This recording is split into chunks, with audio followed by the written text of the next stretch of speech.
بڑھاپے میں تو زبان موٹی ہو گئی ہے، اب تو بہت مشکل ہے، اب تو نہیں چڑھے گا۔ اور اگر دھکے مار کے چڑھا بھی دو گے تو بس وہ بھی رف اینڈ ٹف رہے گا، صحیح تو پھر بھی نہیں پڑھ سکتا۔ بتانا یہ ہے کہ یہ عادت کے اوپر بات ہے، عادت کے اوپر بات ہے۔ یہ جو ہماری مجلسیں ہیں، اس مجلس میں نوجوان بچے بھی ہیں، چھوٹے بھی ہیں، بڑے بھی ہیں، یہ جو ذکر ہو رہا ہے بہت نقصان کی بات ہے کہ مہینے میں ایک بار ہوتا ہے۔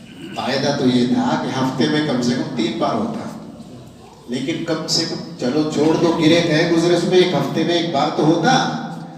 اب ہماری مجبوری ہے کہ ہم اور بھی جگہ بہت مصروف ہیں۔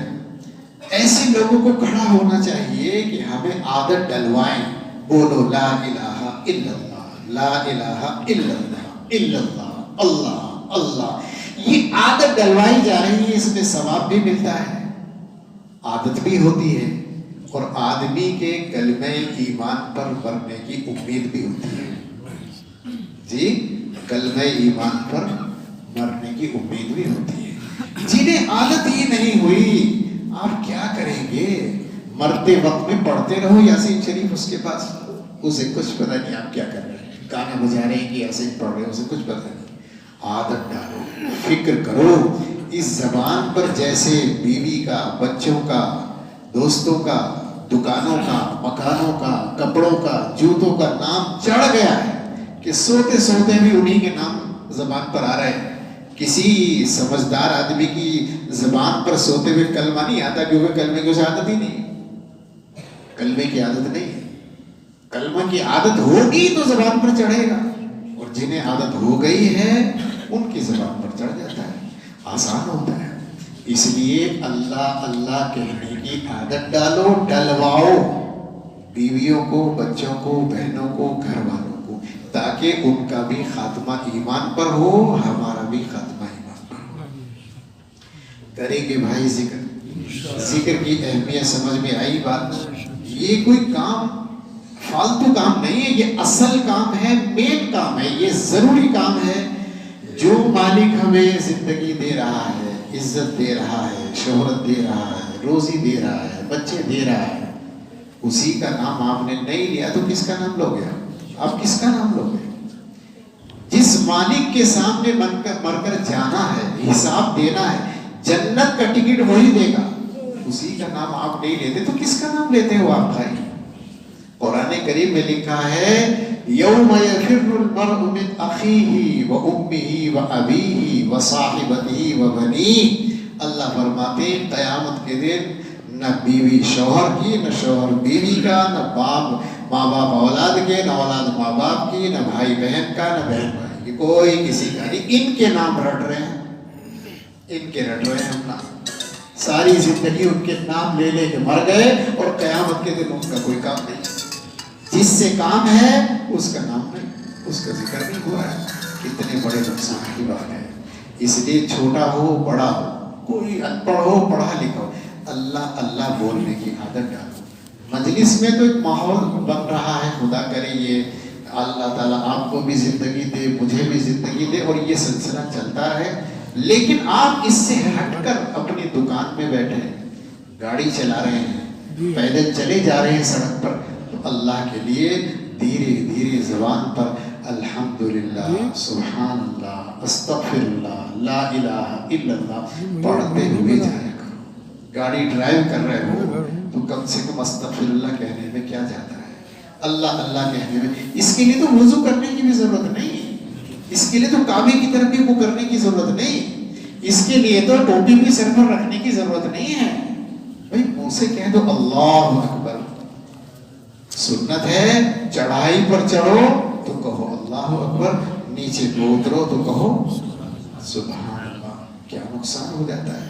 حدیث میں لکھا ہے نبی کریم صلی اللہ علیہ وسلم نے فرمایا بندہ جب کہتا ہے سبحان اللہ، اللہ تعالیٰ اتنا بڑا جو یہ زمین آسمان کے درمیان خلا ہے ثواب سے بھر دیتا ہے۔ سبحان اللہ کہنے سے، سبحان اللہ کہنے سے ثواب سے بھر دیتا ہے۔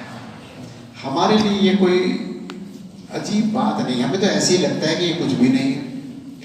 بزرگوں کے واقعات میں لکھا ہے کہ ایک بہت بڑا حکیم ارسطاطالیس اور ایسے ہی بڑے بڑے حکیموں کا واقعہ لکھا ہے, ایک بزرگ کی خدمت میں آئے, آ کر بیٹھ گئے تو وہ اللہ کے فضائل بیان کر رہے تھے.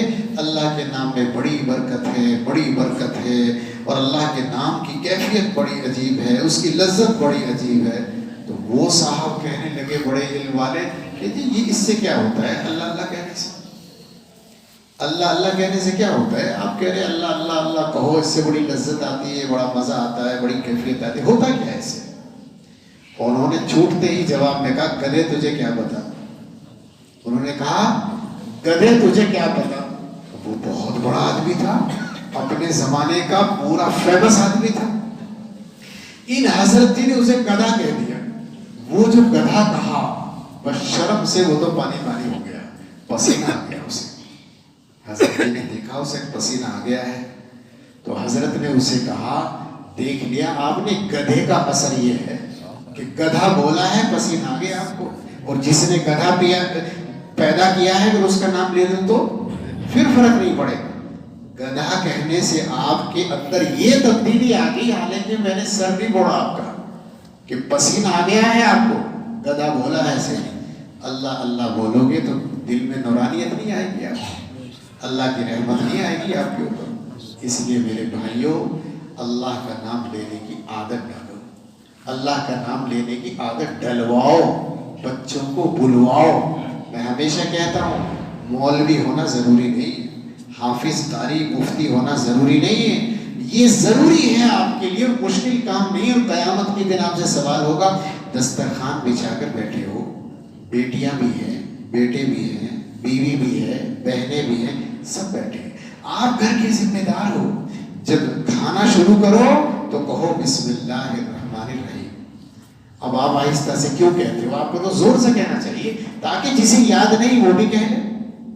اتنی زور سے کہو, اور یہ تعلیم کے لیے کہو, تعلیم کے لیے. میں نے کیا کہا؟ تعلیم کے لیے. آپ زور سے پڑھیں گے, لقمہ اٹھا رہے ہیں اور آپ کہہ رہے ہیں بسم اللہ الرحمن الرحیم. اب وہ سن رہا ہے, بیٹا بھی, بیٹی بھی سن رہی ہے, بیوی بھی سن رہی ہے, تو انہیں بھی یاد آئے گا کہ بسم اللہ پڑھنی ہے. ابو نے پڑھی ہے, دادا جان نے پڑھی ہے, چچا نے پڑھی ہے, ماموں نے پڑھی, بسم اللہ پڑھو. تو جو نہیں پڑھ رہا ہوگا وہ پڑھ لے گا, اور اگر آپ بھی ٹھوٹ بیٹھے ہیں چپ چاپ تو وہ کیوں پڑھیں گے؟ جب گھر کا ذمہ داری نہیں بسم اللہ پڑھ رہا, وہ کیوں پڑھے گی بھائی؟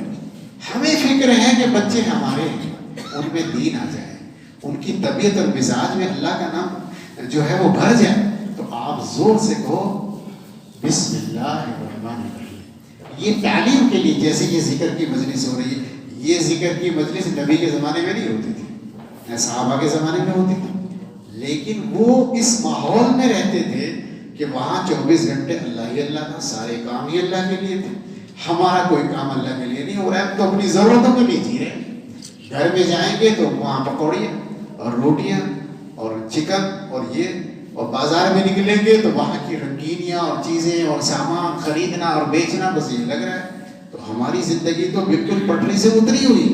اس لیے ہمارے لیے تو اس تعلیم کی ضرورت ہے. جیسے بچوں کو یاد کراتے ہیں نا, کہو الف با تا سا جیم ہا خا, تو حضور تو نہیں پڑھتے تھے.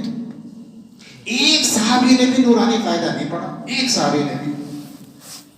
امام ابو حنیفہ نے بھی نہیں پڑھا, جتنے بڑے بڑے کسی نے قاعدہ نہیں پڑھا. ہمیں پڑھایا مولانا صاحب کو. ہم مولوی جب بنے کے پہلے قاعدہ پڑھنا پڑا.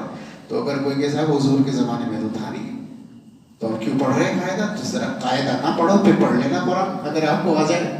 بھئی اللہ اللہ کہنے کی عادت ڈلوانی ہے, مزاج بن جائے, ماحول بن جائے, طبیعت میں گھٹی میں اتر جائے. یہ تعلیم کے لیے ہو رہا ہے. اللہ تعالیٰ ہمیں اس کی سمجھ دے دے, شعور عطا فرما دے.